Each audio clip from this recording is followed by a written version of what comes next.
अरे रामू क्या कर रहा है? कुछ नहीं यार, बस भैंस को पानी पिलाने जा रहा हूँ।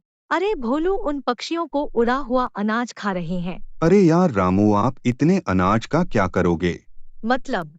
मतलब यह कि यह पक्षी कौन से तुम्हारे अनाज की बोरियां भरकर ले जा रहे हैं। 10 से 20 ग्राम खाएंगे और वे केवल पेट भरने जितना ही खाते हैं तुम्हारी तरह। बोरी भरकर नहीं रखेंगे। पेट भरने के लिए भी क्या इन्हें अब खेत बोना पड़ेगा? इनका भरण पोषण करना भी तो प्रकृति का ही काम है। और हम लोग धीरे धीरे प्रकृति को नष्ट करते जा रहे हैं। हम लोगों ने इनके घरों और परिवेश को पूर्णतः नष्ट कर दिया। पशु पक्षियों ने हमारे परिवेश को हमेशा सुंदर और उपयोगी ही बनाया है। अरे भाई, हमने तो सोचा ही नहीं। तो सोचो भाई रामू, पक्षियों के लिए पानी और भोजन की व्यवस्था करना भी हमारा ही दायित्व है। यह न तो खेती करते हैं और न ही हमसे कुछ छीन कर ले जाते हैं। तुम्हें पता है, हर साल लाखों पशु पक्षी भूख और प्यास से मर जाते हैं। अगर सारे तुम्हारी तरह सोचने लग जाएंगे तो आने वाले समय में पक्षी देखने को भी नसीब नहीं होंगे।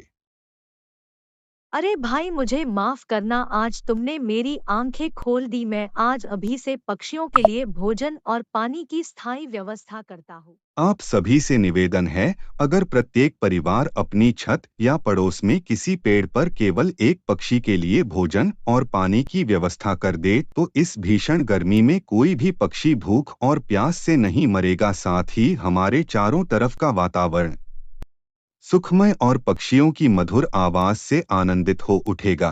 राम राम जी।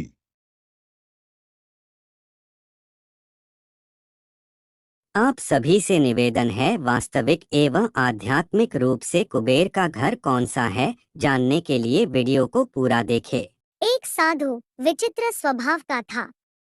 वह बोलता कम था। उसके बोलने का ढंग भी अजीब था।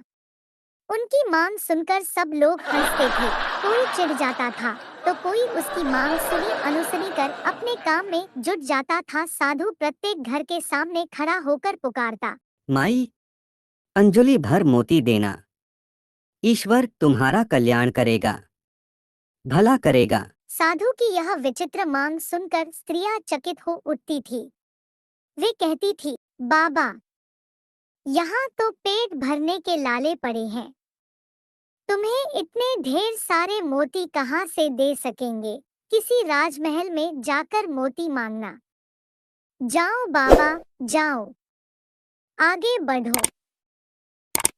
साधु को खाली हाथ गांव छोड़ता देख एक बुढ़िया को उस पर दया आई। बुढ़िया ने साधु को पास बुलाया। उसकी हथेली पर एक नन्हा सा मोती रखकर वह बोली, साधु महाराज, मेरे पास अंजलि भर मोती तो नहीं है। नाक की नथनी टूटी तो यह एक मोती मिला है। मैंने इसे संभाल कर रखा था।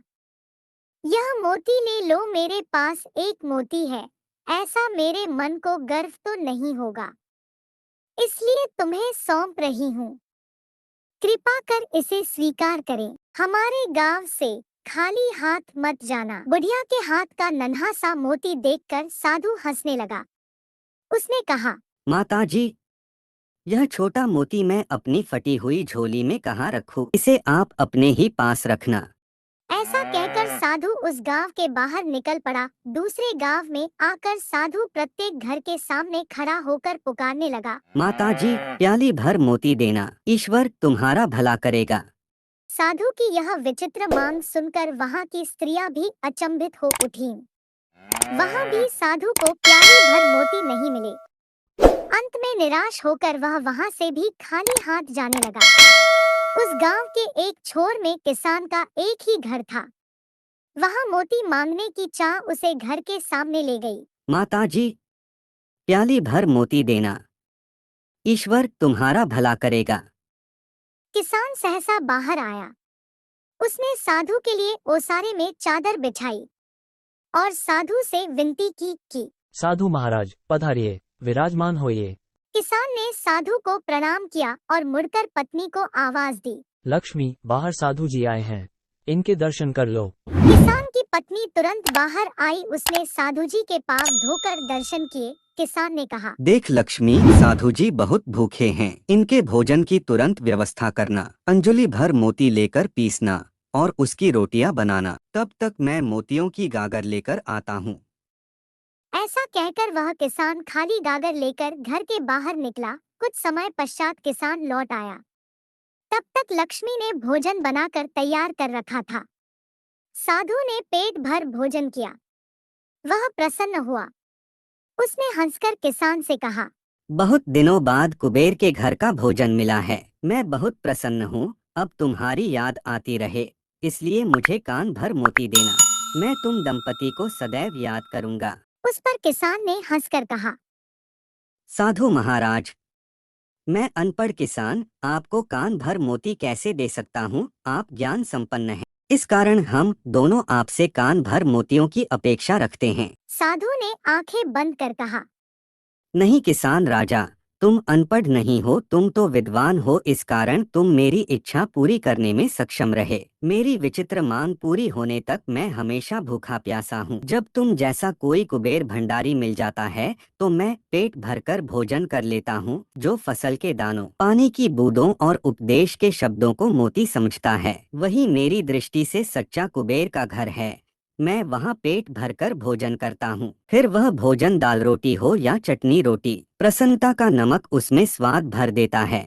जहाँ आतिथ्य का वास है वहाँ मुझे भोजन अवश्य मिल जाता है। अच्छा, अब मुझे चलने की अनुमति दे, ईश्वर तुम्हारा कल्याण करे। किसान दंपति को आशीर्वाद देकर साधु महाराज आगे चल पड़े।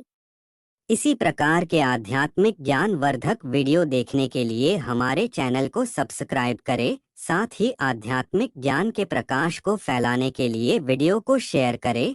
राम राम सा।